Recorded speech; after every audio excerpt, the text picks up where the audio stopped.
सवाल फूलों का भी था। फूलों के ऊपर बात करते हैं। क्या फूल तोड़ के संतों के चरणों में चढ़ाना ठीक है या गलत है? कोई बता रहा था कि फूलों में बहुत से कीटाणु विषाणु रहते हैं, फूलों को तोड़ना गलत है। देखो, संतों ने फूलों को तोड़ना गलत कहाँ बताया है? जब हम फूलों को तोड़ के पत्थर के आगे चढ़ा देते हैं, किसी मूर्ति के आगे चढ़ा देते हैं, तब वहां यह बोला गया है कि जीवित फूल को, यानी पौधा जीवित था, जीवित फूल को तोड़ के तुमने एक मुर्दे के यानी पत्थर के आगे चढ़ा दिया। वहां पर फूल की बेकदरी हो गई। हालांकि फूल, आप देखोगे, फूल लगे लगे भी, टहनी पे लगे लगे भी सड़ जाते हैं, गल जाते हैं, मुरझा जाते हैं। इसको भी समझो। हमारी नजर में फूलों को तोड़ना किसी का कत्ल करना नहीं है। फूलों में परागकण होते हैं। आपको अगर साइंस पढ़ी होगी आपने, तो आप समझ पाओगे कि फूल, जितनी प्रक्रिया हो रही है फूल में, उसमें स्टिग्मा की और परागकण की जो है प्रक्रिया हो रही है। जो फूलों का आप देखोगे लाल पीले हरे, ये तो केवल एक कीड़े को अट्रैक्ट करने के लिए फूल ऐसे होते हैं। रंग बिरंगे फूल होते हैं ताकि वो, कोई मधुमक्खी है, कोई कीड़ा है, उसकी तरफ अट्रैक्ट होवे, उसके पास पहुंचे, उन पराग कणों को कैसे भी स्टिग्मा तक पहुंचाए। ये उनका प्रोसेस है। ना कि फूलों में, उसके पत्तों में जान अलग से होती है, ऐसा नहीं होता। जैसे आप और आपके बाल, अब कोई कहे बाल काटने का मतलब है बालों का कत्ल कर देना, एक एक बाल में जान है। भैया, बाल में जान नहीं है। जान पूरे शरीर को एक ही दी हुई है, उस एक जान से ये पूरी काया चल रही है। आंख की अलग आत्मा नहीं है, नाक की अलग आत्मा नहीं है, बालों की अलग अलग आत्माएं नहीं है। इसी प्रकार जो फूल है, जब तक वो पेड़ से जुड़ा हुआ है, जब तक उसका अलग अस्तित्व नहीं होता, परागकण के द्वारा जब बीज बनता है और वो धरती पे नहीं पड़ जाता, तब तक वो शून्य चेतना में रहता है। तो जब वो बीज अलग से धरती में पड़ता है, तब जाके उसका एक नया अस्तित्व बनता है, तब वो एक नया पौधा कहलाता है। उस पौधे को उखाड़ना, इसको कहते हैं कत्ल करना, यानी कि उसकी जीवन लीला समाप्त कर देना। आपने पौधा उखाड़ दिया, पौधा उखाड़ दिया तो समझो कि अब उसकी जीवन लीला खत्म हो गई पौधे की। आप फूल तोड़ोगे तो पौधे की जीवन लीला खत्म नहीं होगी। इसको समझ लो अच्छी तरह। फूल तोड़ने से किसी की मृत्यु नहीं हो रही है, बाल काटने से किसी की मौत नहीं होने वाली, बस ये समझ लो।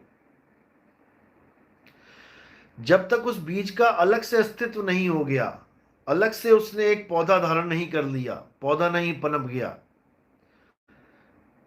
तब तक कुछ नहीं है। बस इतना समझ लो।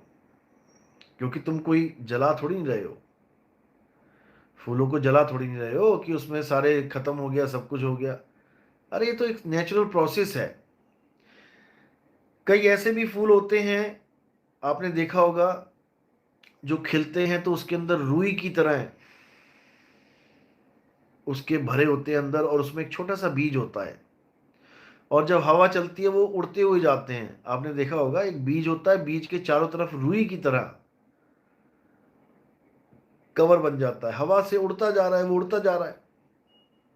अब वो फूल टूटा और खुला और उसमें से बीज निकले, तो उसका विस्तार हुआ कि उसका नाश हुआ? उसका विस्तार हुआ। वो एक एक छोटे छोटे बीज कहां कहां पहुंच गए। फूल पौधे पे लगे रहते, सड़ सड़ के गिरते रहते, उसका क्या फायदा है? हाँ बिल्कुल जी, आंकड़े का पेड़ होता है। भैरवदास। तो this all things are natural. फूल तोड़ना कोई कत्ल नहीं है। हम तो कहते हैं कि अच्छी बात है अगर किसी संत महात्मा के ऊपर आप फूलों की बारिश कर रहे हो, क्योंकि वो उस काबिल है, वो उस काबिल है। फौजी फौजी अगर आता है आपके आपके जंग जीत के आता है या जंग पे जाता है, तो आप फूलों की माला अर्पण करो उसको, फूलों की भी किस्मत चमका दो। नहीं तो भौरे ही खाएंगे उसको, उसकी किस्मत में यही लिखा है। अगर किसी संत के ऊपर अगर फूल चढ़ जाता है तो अहो भाग्य हैं उस फूल के। है तो 84 का ही जीव है, वो पौधा भी तो 84 में भटक रहा भाई। अगर किसी फौजी के गले में फूल की माला पड़ जाती है या कोई देश भगत है उसके फूल की माला डाल देते हो आप, तो भैया आप कातिल थोड़ी नहीं बन गए।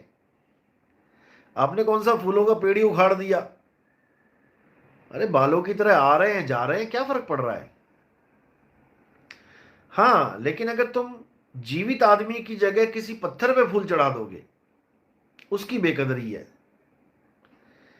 फिर वो बेकदरी में गया, क्योंकि फूल को सूंघ ही नहीं पाएगा वो पत्थर, उसकी खुशबू की महिमा ही खत्म हो गई। बात ये है। तो इस भरम से भी बाहर निकल जाना कि फूलों को तोड़ना पाप होता है, ऐसा है वैसा है, ठीक ऐसा नहीं होता। ये सब नेचुरल है। नहीं तोड़ोगे तो खुद ही टूट के गिर जाता है, तब क्या करोगे। और फूलों में कोई अलग से जान नहीं होती है, वो पौधे की एनर्जी ले रहा होता है। उसके अंदर जो परागकण है, जब तक वो विकसित नहीं होते, बीज नहीं बनता, तब तक वो अगला पौधा नहीं बन सकता, कोई फल नहीं बन सकता। फल बनेगा, उसमें बीज निकलेंगे, वो जमीन में गिरेंगे, अगला पौधा निकलेगा। फूलों का कोई अस्तित्व नहीं है भाई, लाल पीले पंखुड़ियों का, कि तुम उसको सोच के बैठे हो कि उसमें कोई आत्मा फात्मा है। बीज में होता है। जेते दाने अन्न के जीवा वाजना कोय। दाने में बीज होता है, दाने में जीव होता है। हाँ, बिल्कुल। तो चलो, ये भी आप इसको भी दिमाग से निकाल दो। और वैसे भी ये कोई ज़रूरी नहीं है, फूल कोई ऐसा नहीं है कि फूल ही होंगे तभी सत्संग होगा। ये तो एक भाव होते हैं। हमारे यहाँ तो कई बार लोगों ने प्लास्टिक के बने हुए फूलों से भी स्वागत कर दिया। ये तो उसका भाव है, कैसे स्वागत करना चाहता है। आप चाहो तो नीम की पत्तियों से स्वागत कर लो। एक जगह मैं गया था, वहां फूल नहीं थे, पत्तियां ही पत्तियां थी, पत्तियों से स्वागत कर रहे थे। वो तो उनके भाव हैं। अब कहो जी जितनी पत्ती तुमने तोड़ दी है उतने जीवों का तुमने नाश कर दिया है। अरे भैया, पत्ती में थोड़ी नहीं जीव है कि हर पत्ती में जीव है। जैसे पत्ती है वैसे फूल है। तो अभी कभी विज्ञान पढ़ा हो, साइंस पढ़ी हो, तब तो कुछ समझ में आए। बस लग जाते हैं, जैसे कोई कुछ बोल देता है उसी को सत्य मान के लग पड़ते हैं। बुद्धि विवेक कहाँ से लेके आएंगे। जो चीजें रोकनी है वो नहीं रोकेंगे। जहां पर सीधे हत्या हो रही है घी के दिए जलाने से, घी के दिए जला रहे हो, देखो एक कीड़ा उड़ता हुआ आ रहा है, सीधे घी में लैंड कर रहा है, क्योंकि घी की खुशबू फैलती है। खुशबू फैलती है तो आकर्षित होते हैं कीड़े। आप गुड़ खुला रख दो, चीनी खुली रख दो, कौन बताने जा रहा है चींटी को। चिट्ठी भेज रहे हो क्या कि फलाने जगह पे माल आ चुका है, आ जाओ अटैक करो। अरे वो खुद ही अपने आप सिग्नल पहुंच जाता है वहां तक।